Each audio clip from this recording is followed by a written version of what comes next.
आज का ये एपिसोड शुरू करने से पहले एक छोटी सी बात।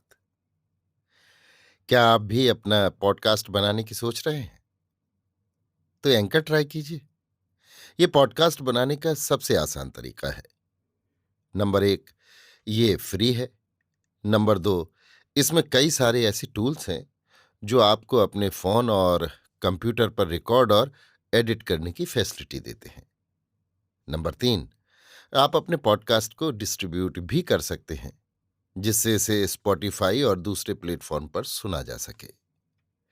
तो डाउनलोड कीजिए फ्री एंकर ऐप या विजिट कीजिए anchor.fm पर अपना पॉडकास्ट स्टार्ट करने के लिए। ये तो थी एक छोटी सी जानकारी, और अब शुरू करते हैं एपिसोड का सिलसिला। तो आज के एपिसोड में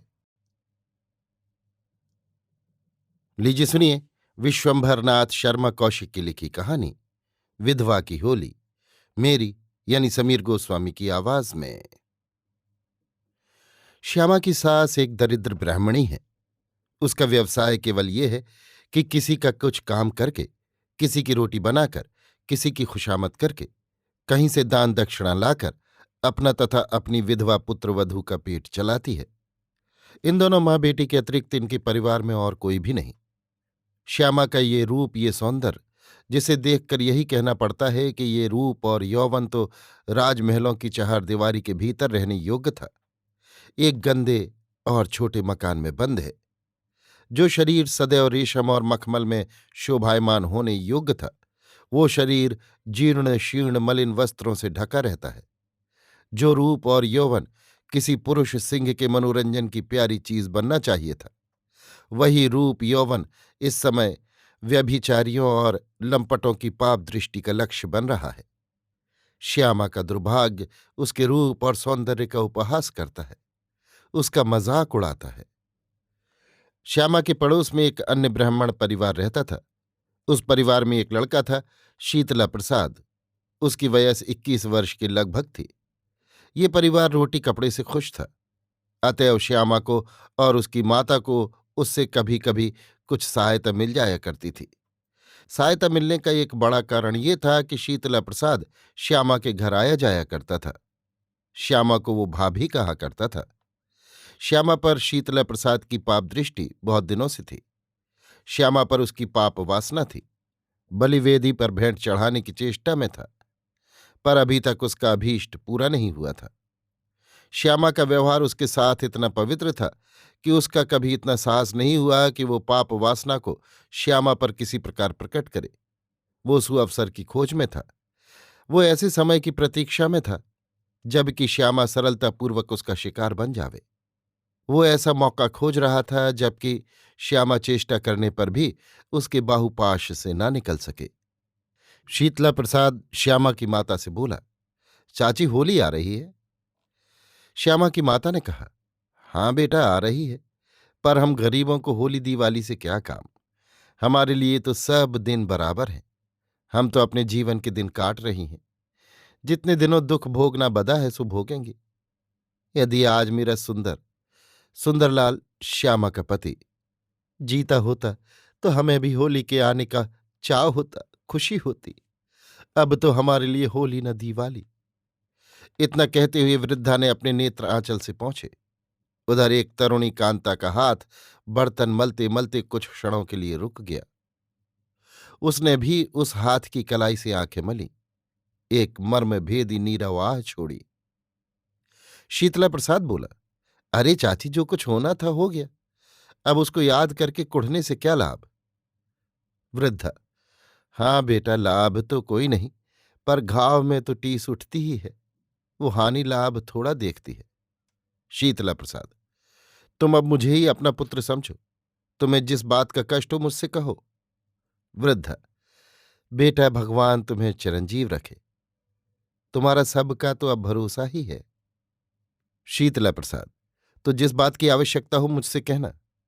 वृद्धा, बेटा और तो कुछ नहीं, श्यामा के लिए एक धोती हो जाती तो अच्छा था। लाख कुछ हो, जब तक देह है तब तक तो लोकाचार करना ही पड़ेगा। होली पर पहनने के लिए लड़की के पास एक भी धोती नहीं है। शीतला प्रसाद मन ही मन प्रसन्न होकर बोला, बस चाची, इतनी ही सी बात, आज ही लो एक जोड़ा धोती, अभी लाता हूं। ये कहकर शीतला प्रसाद चला गया। उसी दिन शाम को शीतला प्रसाद ने धोती का एक जोड़ा लाकर वृद्धा को दिया और कहा, लो ये धोती का पूरा जोड़ा ले आया, और कोई चीज चाहिए तो कह देना। वृद्धा, बस बेटा, भगवान तुझे बनाए रखे, हमारी गरीबों की इतनी सहायता करते हो। शीतला प्रसाद चल दिया। चलते समय उसने श्यामा की ओर एक कटाक्ष बाण छोड़कर कहा, भाभी, इस बार तुमसे होली खेलूंगा। श्यामा ने उसकी दृष्टि का मर्म समझ लिया। अबला का हृदय कांप गया। होली आ गई। शीतला प्रसाद बड़े प्रसन्न हैं कि श्यामा पर विजय प्राप्त करने का ये अच्छा अवसर मिला है। वृद्धा कहीं जीविका की खोज में गई थी। श्यामा घर में अकेली थी।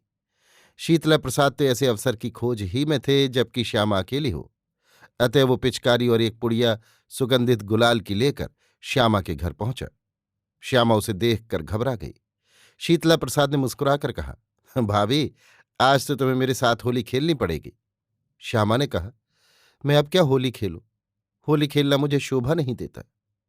शीतला प्रसाद, मेरे साथ होली खेलना तुम्हें शोभा देगा। ये कहकर शीतला प्रसाद आगे बढ़ा। उसकी मुट्ठी में गुलाल था।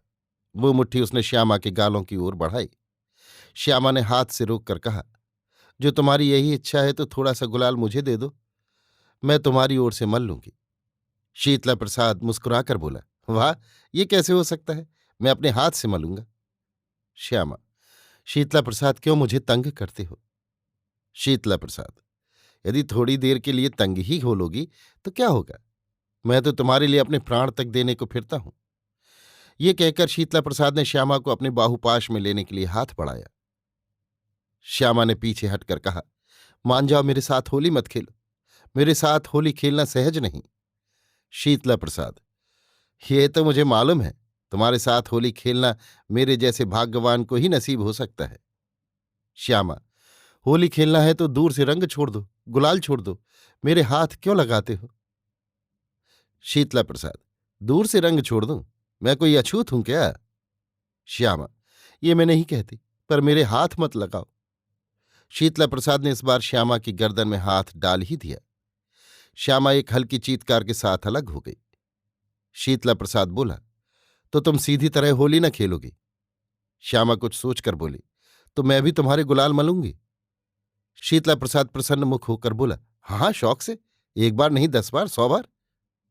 श्यामा, अच्छा ठहरो, मैं गुलाल ले आऊं। शीतला प्रसाद हंसकर बोला, तो ये कहो, तुमने भी होली खेलने की तैयारी कर रखी है? मुझे व्यर्थी गीदड़ भभकियां दिखाती थी, पर मैं ऐसा बच्चा नहीं हूं जो उनसे डर जाता। श्यामा कोठरी के भीतर घुस गई। कुछ क्षणों के पश्चात अपना दाहिना हाथ धोती के आंचल में छिपाए हुए निकली। शीतला प्रसाद ने कहा, अब आज्ञा है।